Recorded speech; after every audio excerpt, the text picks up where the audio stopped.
আসসালামু আলাইকুম সবাইকে। যে কোনো জিনিস সুন্দর করে সাজাতে একটু সময় ও ধৈর্য তো থাকতেই হবে।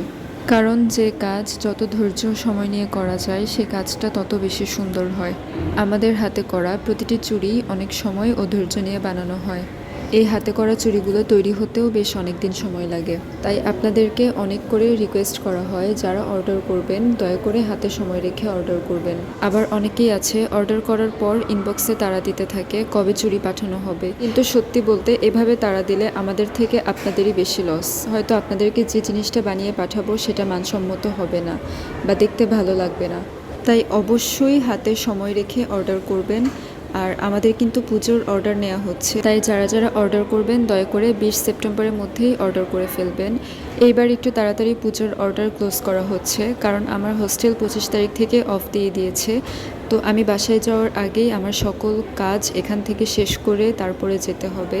এজন্য এমনিতেই লাস্ট কিছুদিন বেশ একটা রাশের মধ্যে দিয়ে যেতে হবে। তাই যারা অর্ডার করবেন এখনই অর্ডার করে ফেলুন, শেষ মুহূর্তে দয়া করে কেউ আমাকে রিকোয়েস্ট করবেন না। আচ্ছা, এবার আসি চুড়িটা নিয়ে কথা বলতে। এটা পূজার একটা নতুন কালেকশন তৈরি হচ্ছে, আর চুড়িটাও কিন্তু ভীষণ সুন্দর হয়েছে। পুরো চুড়িটাতেই লাল কাপড়ের উপরে জরি সুতা পেঁচানো হয়েছে এবং তার উপরে চেইন বসানো হয়েছে আর মাঝে মাঝে কুন্দন বসানো হয়েছে। সব মিলিয়ে কিন্তু খুব সুন্দর একটা লুক দিচ্ছে। আপনারা যে কোনো কালারে কাস্টমাইজ করে নিতে পারবেন। সাইজ আছে 24, 26 এবং 28।